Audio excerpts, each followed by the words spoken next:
So we're on live. We're live, Nick. So Fantastic. I'll just Kia share. ora, Dave. Kia ora, brother. Nice to meet you. Nice to meet you. Nice to see you virtually. I'm going to share this post, so you can go share it if you like to, Nick. It's just on my Brown Butterbean page, and we'll share it out. That way we can get into the interview. Any questions? All right. Share it away. One more share. Technology, eh? Technology. Well, believe it or not, I've never been on Facebook, so I know my team will share it on the Eden Park website. Yeah, I'm sure they're watching now. So how's everything going, bro? Yeah, obviously, like everyone, it's taking some time to adjust, and it's been a challenging period. But as we were saying off air, is that it gives you that opportunity to reconnect with your family. But for me, my New Zealand family is the Eden Park team. So it is really challenging to not have that daily engagement with them face to face. Obviously, businesses are learning to do things differently. And I can honestly say until a week ago, I'd never used Zoom. And yet now I'm using Zoom 10 times a day in meetings. Yeah. And Bo, do you want to tell us a bit about yourself for people at home that are watching that don't know? Yeah, thanks again for the opportunity today. And I hope everyone listening today is safe and well with their family, and looking forward to coming out of this challenging period. So a bit of background about myself. Unfortunately, my father passed away when I was 2. Mum dedicated her life to raising 3 boys. And we were lucky enough to have as many opportunities as Mum could present for us, and one of those was getting actively involved in sport. So I swam at an elite level, and then at about 14 decided to move across to AFL football, and went on to play 300 games of semi-professional football.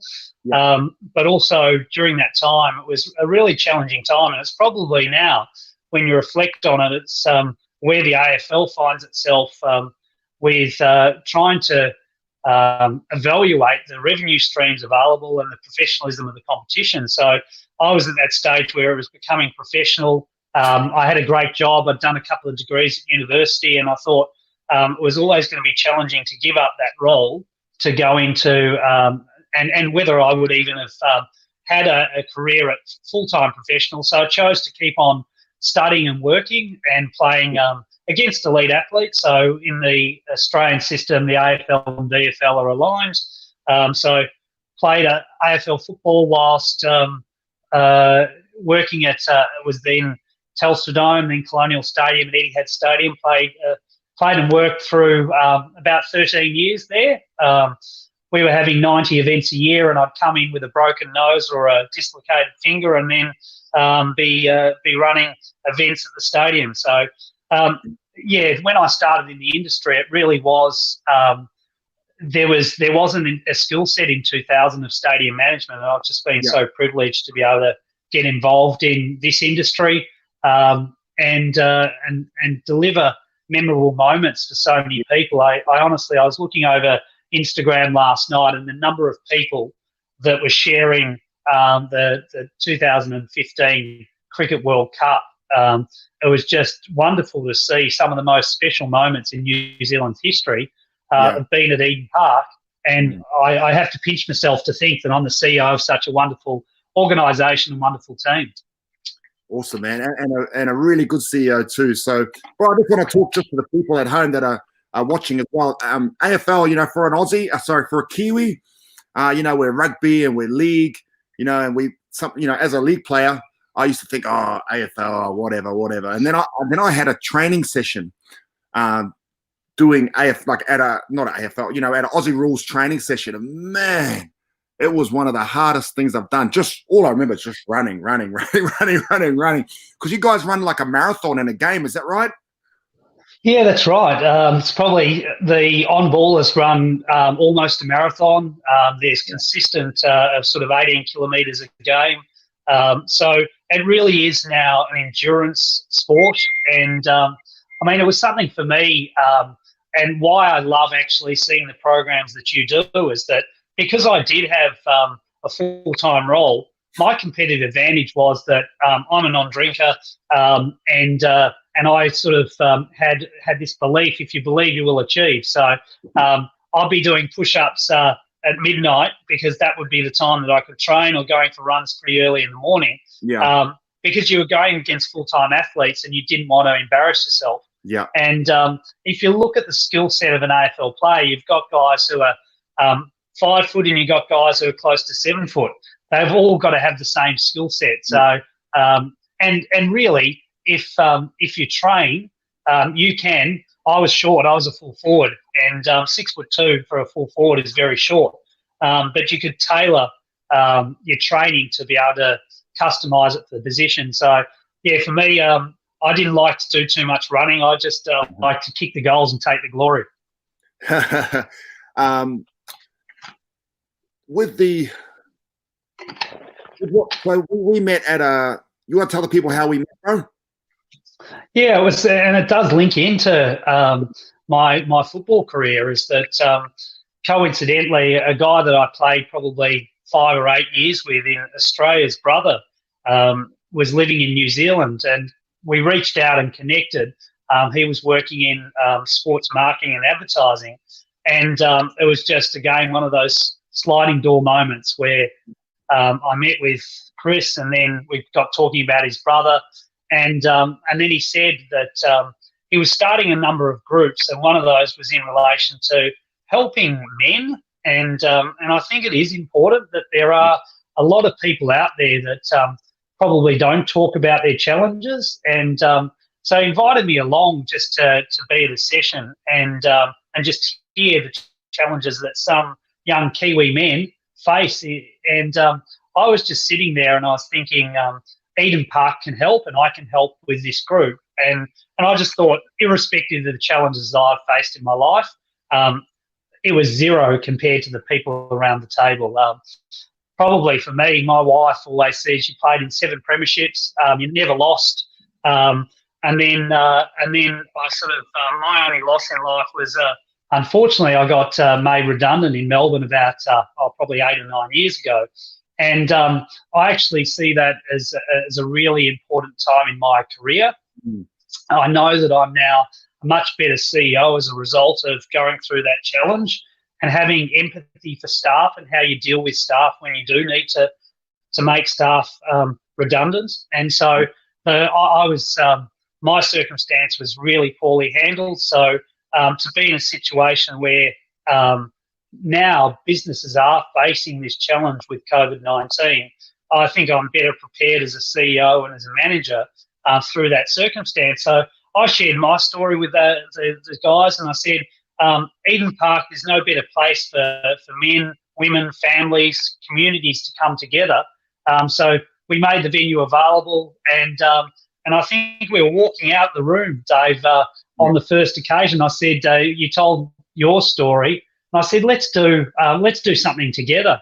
And then, probably 3 months of conversations, and then we had the world's biggest boot camp at Eden Park, and it's one of my most favourite photos that during my 3 years at Eden Park is that photo of the people on the park, and it is the people's park, it's our Eden Park, just smiles on their face and experiencing and walking out like the All Blacks or Black Caps or White Ferns or the teams that play at the park experience. Yeah, I tell you what, that was an amazing day, and it was such a cool that time we met at a men's health meeting, and we're both pretty much the same. You were talking about doing a Pilates thing and doing community work, opening up the park, and I said, man, if you want to do something for the community, let's do the world's biggest boot camp. Let's do something like that. Let's bring BBM, we're the community. And then you just said, yep, yes, let's do it. And I went, okay. So we met, and it just happened. It was such an amazing thing. So thank you for that, bro. And we're looking forward to bringing it back again. But just going back a bit about, your sports career and how you studied and worked while you're playing semi-professional, which semi-professional in Australia is pretty much professional. I remember I played for Premier League and Rugby League, and the difference from going from Bartercard, which is the old top competition here, going from Bartercard to Premier League in Australia, it was just opened my eyes. It was like we were part-time, but we trained just like full-time, but we had to work. So, that was a different time. But like you said, the athletes, the other players, even the props, I'd already had a whole lot of knee operations by the time I got there. So all I did was just run straight. But the props over there were like, they could run like centers and pass like halfbacks. It was an amazing skill set. But just want to talk about how important is it, if we're talking to youth, and I do it a lot, that they have something else, because now I think a lot of the sports players are realizing, geez, I need to think past sport. How important is that? I mean, you did it. Yeah, David, such an important point. And for me, and that was partly, again, through the support of my mother, encouraging me to go to university or go and have that career outside of football. It was challenging times for me. And even when studying an MBA at the end of my career, I say everything I achieved on the football field, 300 games of AFL, was nothing compared to the mental effort it was to get through my MBA studies. But one of the great stories I had told to me, and I'd often communicate it to people, that I'd say AFL football or VFL football, your story of life will be 50 chapters. Your football career might be 5. What are the 45 other chapters of your life going to be? And for me, my football career actually was a stepping stone to opportunities.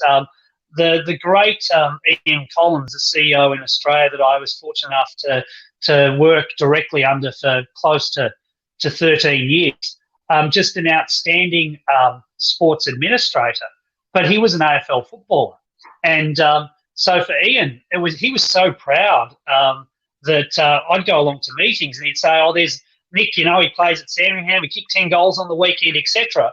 And you would have a respect, and even to the point where talking with people like Kevin Mealamu when I moved across, or Tana, these guys, and even someone like yourself, Dave, I think when you find out, a lot of people probably in this country have no visibility of my sporting career, or that when I'm in a meeting, whereas in Australia, it actually opened many doors. So if a sports person can actually balance, and I'm a big believer that some of the mental health issues in sport actually are as a result of the players not having an outlet. I often say, how good would it be if a Super Rugby player had to work in a cafe one day a week? And people would come in and they'd either be starstruck or they'd probably say you didn't get a touch on the weekend, but the player actually has to be able to engage. And part of that engagement is for post-career. So I'm a big believer that even a day a week is needed for elite athletes. I know it's challenging, and I know people think, oh, no, it's not possible in today's modern sport, but today's modern sport is very different to what today's modern sport was a month ago. Yeah. Yeah, it's and also remind you of where you come from. I remember in my boxing career, I wasn't much of a boxer, but I was on TV a lot and doing outlandish things. But I remember a lot of the times people see you on TV and think you're making a lot of money, when I definitely wasn't.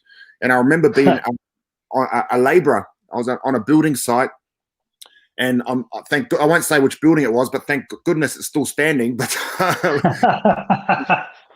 but I was in there, and then people would see me and they go, Butterbean, what are you doing here? And it really reminded me of, geez, this is, I used to be a labourer as well in Australia, and it just reminded me of hard work and, and to keep pushing forward. But it was very humbling as well, so I think that's important. I agree completely. And the doors that it opened, but also that sense of reality check. And my first job, I was in a licensed grocer. I was a 13-year-old, and I'd pack bags and then carry the bags out to the car park for a lot of our elderly customers, because we couldn't compete on price, but we could on service. And at Eden Park, we've got something called our game plan. And the number one value and behaviour is customer service.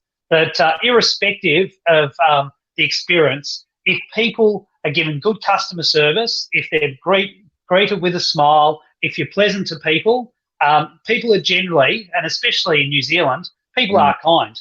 And so as much as I understand the demands on elite athletes now, I do think for their mental health, and certainly at the end of my career, I used to say to people, the video analysis on a Monday, a Tuesday, a Wednesday, a Thursday, players were still mentally fatigued from the week before, and then they were playing the next night, a new team. They should have actually moved on. But a lot of these kids have been drafted at 17 and 18 years old, getting $100,000 a year as a 17 or 18-year-old. And if they had been a tradesman, they would have been on $19,000 a year. Yeah, it's important, man. Just before we move on, can team, whoever's watching, can we please share the post right now? Let's share this out because we're about to get into hashtag Let the Music Play, which is very important why we're here to talk. Now, tell us, bro, what's the struggle with this? What's been happening with Eden Park and with the council? What are the issues?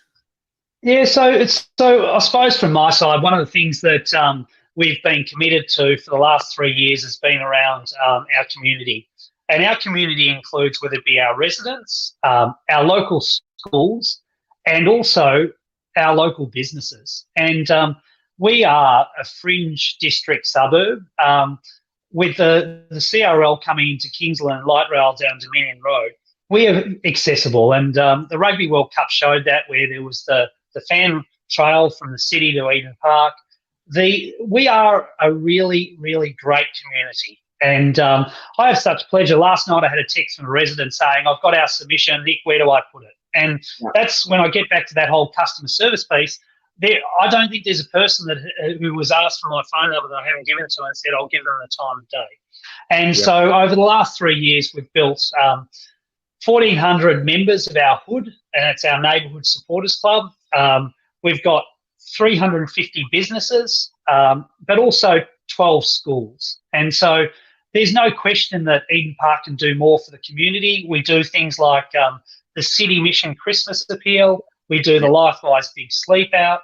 There's arguably not a week of the year that we're not doing something for the schools, for charities. We're just about to announce a partnership with Upside Downs. There's no question Eden Park is in the National Stadium. And we're a strategic asset for New Zealand, and we're a community asset for Auckland, and we've been underutilised. I just have such pride in a local resident put together a 3-minute video over the last week of Eden Park's 117 years of history. And it talked about 2 world wars, the building of the bridge between Auckland and the North Shore, all of these moments in time, and Eden Park has been the constant. And so there's a natural evolution. The 125-year celebration of Suffrage 125, we painted a mural of 9 females, women of influence in sport, that have made change, not necessarily at Eden Park. Some have played at Eden Park, but many hadn't, to celebrate that in, I think it was 1893, women got the vote in New Zealand. And we're very proud that New Zealand is a country of equality. One of the reasons I'm here is that I got an opportunity to come over for an interview. I saw a bilingual national anthem and a haka, and I called my wife and said, if we get the opportunity, we're moving to New Zealand. And thankfully, she came along, and we've now got 2 beautiful Kiwi daughters. But it is something that needs to be used. We got this, we're really lean team. But on an event day, when we sell out the park, there's 3,000 jobs created at the park. The economic benefit is $25 million in GDP. Wow. And so the hotels, the restaurants, the cafes, Kingsland, you can imagine, not only in this month, but when there's not events at Eden Park, it's very difficult for a lot of the restaurants and cafes to survive. So it's critical that we have events. And I just can't see how in 2020 that a musician like 660, who've grown up in, a couple of the boys have grown up in Mount Eden, if they're rugby players, they're welcome at Eden Park. If they perform at half-time at a All Blacks fixture, that's okay. But if they want to perform, and I know this probably doesn't go down well with some people listening, but not everyone likes cricket and rugby. But plenty of people like music. And musicians should not be discriminated by not being able to play at Eden Park. So we're going through a process. We've currently got a categorisation of being a discretionary activity. We want it to be permitted. And so we've had some of the biggest artists in the world not come to Auckland or not come to New Zealand as a result of not being able to play the iconic Eden Park. You look at someone like Phil Collins, in his biography, he talked about playing at Wembley. And when they were looking to come to New Zealand, he wanted to play Eden Park. And it's one of the saddest days of my life when we weren't able to actually deliver that on Waitangi Day, because I know the joy and the jobs and the economic benefit for this country and this city was lost. But instead, many people travelled to Australia. They earned money in Auckland, they earned money in New Zealand, and they spent it in Australia. I feel very privileged to be someone to have found this as my adopted country, and we want to make it the best, and we want to provide more memorable experiences, and the music sector is missing out currently.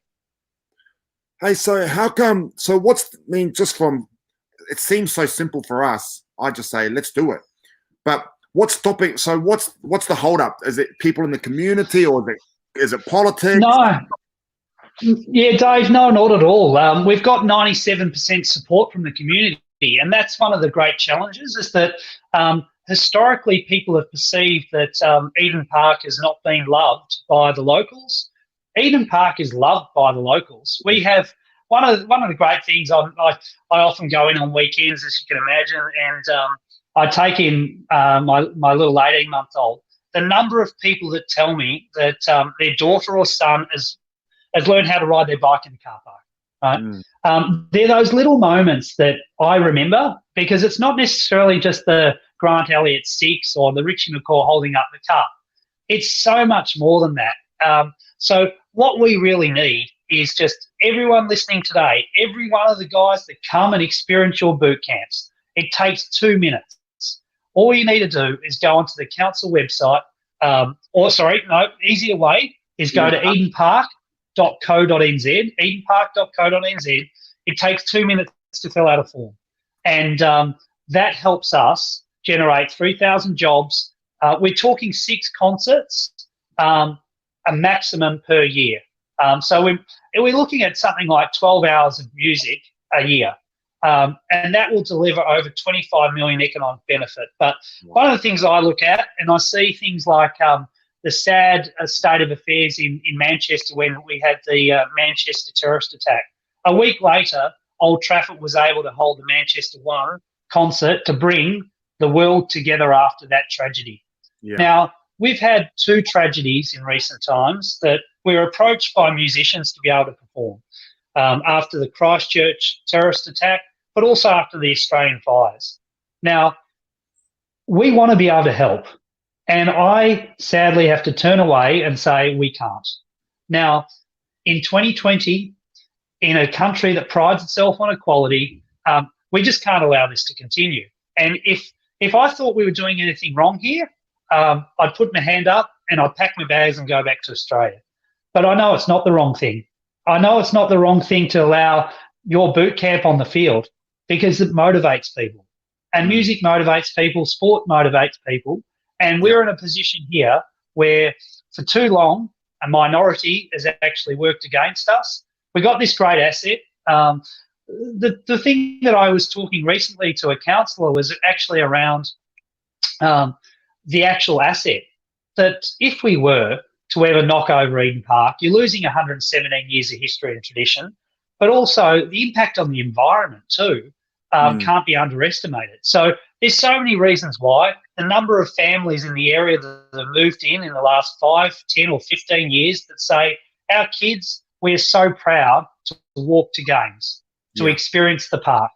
And I think, I don't know how you're able to continue to exercise and spend time with the family. And you know that for me, it's very different this 4-week period. Yeah. And I'm sure it's very different for many people. But coming out of this, I say, we're going to see record crowds at Super Rugby. We're going to see record crowds at live sport and entertainment, because people are going to go and want to spend time with their family and experience that live sport again and entertainment they've missed.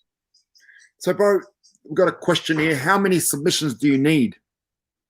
So it's not necessarily a numbers game, but from our side, we know that some of the detractors have historically put in 5 per household. So I'd just say to everyone, if you think it's a great thing to put in a submission, put in a submission, because I joke, I've got now 2 beautiful little girls. So all of a sudden, women's sport is the most watched content in my house. And so we've got 2 women's World Cups, the Rugby World Cup in 2021 and the Cricket World Cup in 2021. And we're putting a bid in for the FIFA Women's World Cup in 2023. So I say, bring on the Wiggles. So my 2 girls are going to be very happy to come to Eden Park and watch the Wiggles. At the moment, we can't host the Wiggles. Now, how ridiculous is that? The families can't go and watch the Wiggles, but they can go and watch a triple header of rugby. I mean, come on, guys. We're in 2020. So there's a question there saying, is there an age limit? No, there's not. I want every 100-year-old and I want every 1-year-old putting in a submission. Beautiful. And speaking on the Wiggles, we went to the Wiggles when they came here, and it was we went to, I think, the North Shore. It's just too small. And it sold out in 10 minutes. It sold out in 2 minutes. Imagine if it was at Eden Park, man. Imagine that. That'd be amazing. This is it. I joked that, and I hope you or your followers aren't going to judge me, but I was privileged to be overseas, and I took my wife to the Spice Girls, and then the following night it was Fleetwood Mac, 2 amazing concerts at Wembley, back to back. Now, those types, Fleetwood Mac would have played Eden Park if they could have. And who knows, the Spice Girls on stage when we were there talked about touring Australia and New Zealand. Yeah. Now, where else would they want to play than Eden Park? And so we talk about equality in New Zealand. These are the girls who started girl power. And what, we can't have them at Eden Park? So this is just crazy. This is just in a society, in a world that's challenged currently, to not be able to, and to put it in a context, Dave, what would $150,000 do to you? How much would that help your programs? Oh, that would, that would change the lives and help the lives of many people. Many people. Okay, Dave. So I'll give you an example. For us to get a consent for a 3-hour cricket game on a Sunday cost us $150,000. What? Now, what's the matter? Why does this happen? Is this just the bureaucracy of the system? This is just ridiculous. I don't want to. So the challenge for us, the challenge for us is that we're working through a process, but that process is flawed.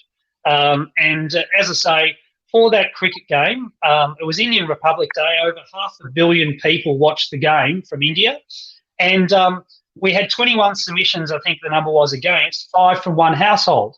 So it cost us as a community $150,000 to go through that process. This consent process will cost us over $1 million. Now, in a society where jobs and money is going to be scarce, probably now for the next few years at least, we need to go through a process to actually enable people to have joy. So I'm not sort of whinging and whining on, as I say, there are far more challenging issues currently in the world. But I look at an example. One of our partners is AA Insurance, a very, very great partner of the park. So once a year we give $10,000 worth of sports equipment to a school. The first year we did this in partnership with AA Insurance, we had 900 schools submit. The second year, we had 1,500 schools submit. Wow. Now, I put it in the context of that $10,000 worth of sports equipment. If we didn't need to go through the consent process to hold a cricket game at a cricket venue for 3 hours, we could have given 15 schools $10,000 worth of sports equipment. And that's what we do. We give back to the community. But in this instance, unfortunately, we're put in a situation where we don't necessarily have those opportunities. So this just makes me angry. I mean, we deal with it with the system all the time. It's just so broken. How does this change? Who do we have to see what it do. Do we protest? I mean, what do we do?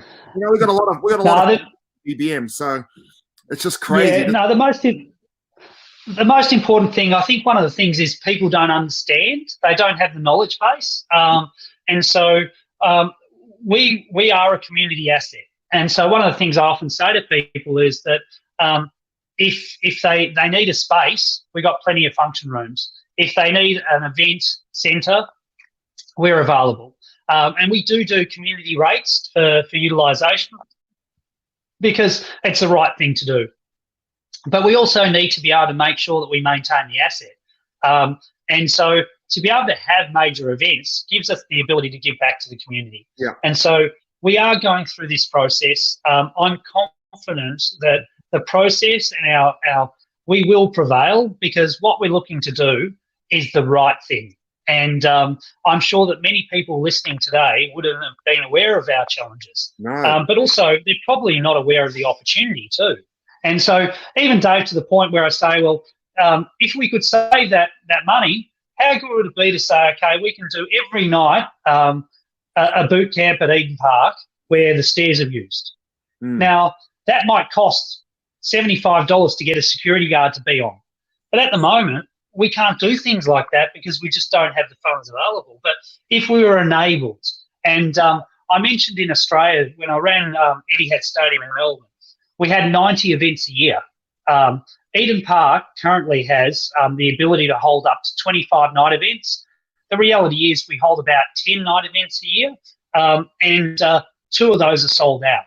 So we're not actually being utilised anywhere near most stadiums around the world. And the reality is we'll never be at those levels that other countries with other populations. But I had a resident recently say to me, they said, if we lived near Westfield Newmarket, we'd have thousands of people coming day in, day out. Yeah. And that has a significant bearing on those individuals' lives. Eden Park occasionally has major events, and we love the roar of the crowd, and we want to be part of Eden Park for another 117 years. Yeah. Yeah, I've got a comment here. Major events give back to the community and economy. We need to utilise event space assets and benefits Auckland. Writing another submission now. Yes, I think that's the key got to everyone listening. We need to share. And it says on there, the council, they're cunning. It says on there it takes 10 minutes. It doesn't. It takes literally 2.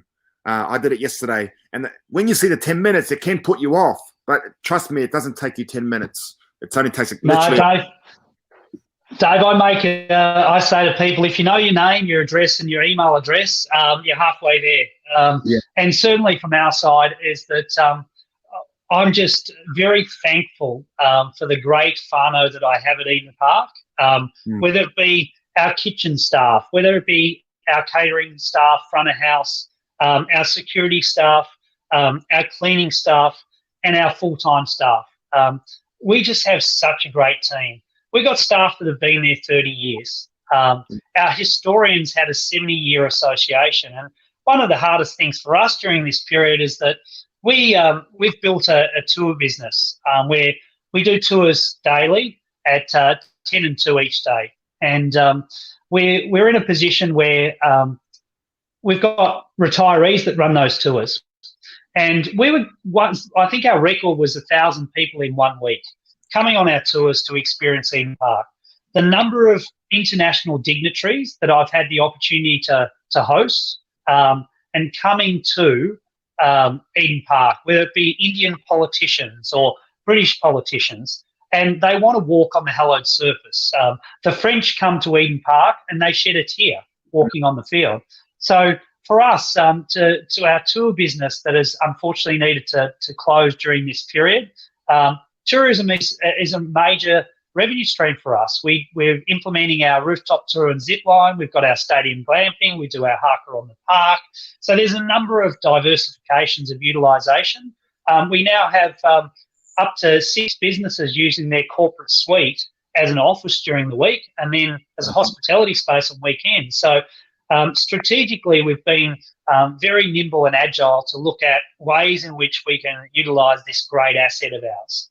And that's not necessarily just for cricket and rugby. It's for so many other purposes. So, yeah, I'm wrapped. We did something like a golf tournament in the first year, and people sort of thought golf at Eden Park in a stadium, and now it's people are booking a year in advance to participate in that event.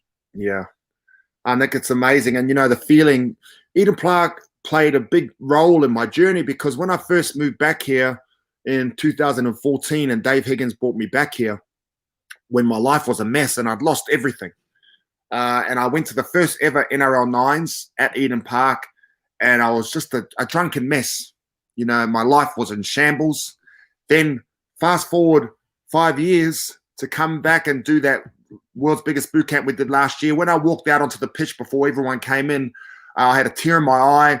I was just thinking, this is so amazing to come back here after where I was at this same park only 5 years ago, to be here now doing something so positive and helping people on such an amazing park.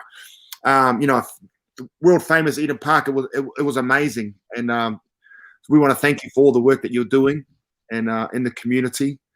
And I want everyone here that's watching now and to share it. And when you share it, post the link to go and submit. And it takes 2 minutes. Make sure you let everyone know it takes 2 minutes. I'll do the same in my Butterbean motivation group across all my networks, and we'll make this happen. It seems crazy to me. I think you're doing a good job, bro, because I would have gone nuts. Dave, it's just remembering that submissions close at 5 o'clock today, but I sit here so proud hearing your story. Because we can play such an important part in so many lives. And I reflect on some of the achievements that we've delivered over the last 3 years, and with a sense of pride leading the team. We've got a fantastic chairman and board. We've got a great team, and we do take so much pride. Eden Park is part of our family, and it's part of our extended family's family. I often get texts, people will make comments about Eden Park, and I understand that on occasions that people will have negative experiences. For our casual workforce, we have 40% churn, because we go from needing 3,000 staff for a big game to then 30 staff for a small game. And so to have continuity of service is challenging, but they all believe in the game plan. Yeah. And I remember I had one visitor to the park, and he'd been a guest with his father about 12 months earlier, and sadly his father had passed away during the year that we hadn't connected. And he came and he said to me, Nick, I'll never forget coming with Dad to an event at Eden Park and experiencing that together. And that's the experiences that people have. People, I honestly believe, and one of the sad things is a lot of people haven't been able to experience the park, and that's one of the things that we need to be able to deliver more. Is that for Super Rugby, there's 20,000 vacant seats. So how do we actually get people who have never experienced the park to actually come to the park? And so, what is the? Can we get subsidies from government or council? Can we get people to understand that? The next generation, the next motivation is going actually to watch your heroes. And I think the Black Ferns is a great example. The first time that we had the Black Ferns playing at Eden Park, there might have been 1,000 people during the game. The next year, at the start of the game, there was 5,000 people. By half time, there was 20,000 people in the venue. So we can play such an important role in shaping both men and women's sport, but people's lives. Yeah. We've got Tolu there. Thanks, Tolu. Also, he's got a few kids in his household, so we can make sure we apply for all of them, do the submissions. And just in finishing, bro, you talked about before, and now we're all going through a struggle right now, and the it's just crazy what's happening. But when I think about it, and what you were saying about struggle and about being able to lead better, it's so important. Now I think about it, and I'm talking to our team that we'll come out stronger from this. And without the struggle that I went through, without how crap my life was and all the pain that I had to go through, if I didn't fail, there would be no BBM. So I always think that you're able to lead better if you've been through some tough times, and exactly what we're going through, right? Couldn't agree more. And I think of my personal circumstance, and my father was unfortunately separated from his parents at 2, and then 20 years later reunited and started a new life. And then he met my mum, had 3 children, and then passed away. And so mum was dealt a card of having a 2, 4, and 6-year-old to raise by herself. And so I honestly believe resilience is in people's DNA. It's just the, I suppose, circumstance that brings out that resilience, and also the need for support. My number one fan and my number one supporter has always been my mother. I say to people that the 4 most important people in my life are all women. And so it's very important through these tough times that people do connect and they do talk to others, because it is going to be challenging. It's not normal to be locked up in a house for 4 weeks. And so it's important to people to do exactly what you're doing, mate. I love the fact that I watch and see you getting people motivated to exercise, and what that does for our society, what it does for the health system, the flow-on effects of getting people motivated. And honestly, bro, I just think you just do such an amazing job with such little resourcing, but your passion and the impact that there wouldn't be too many people in New Zealand that have had the impact on so many lives as what you're doing.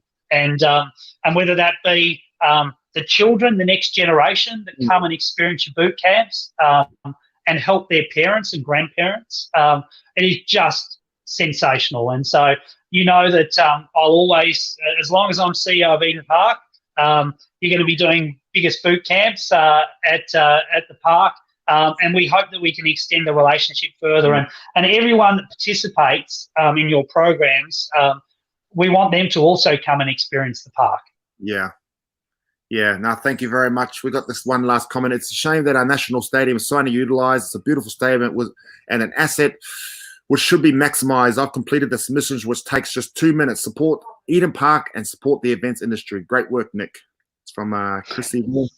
So that's awesome. Chrissy, it's a really good point, Dave. It's just to reflect on the event industry and even the music industry. Yeah. I know all industries are really struggling, hospitality, etc. But it is going to take time to rebuild our country and our economy and our communities. And so any support we can give each other during this time, it is a time for the community to band together.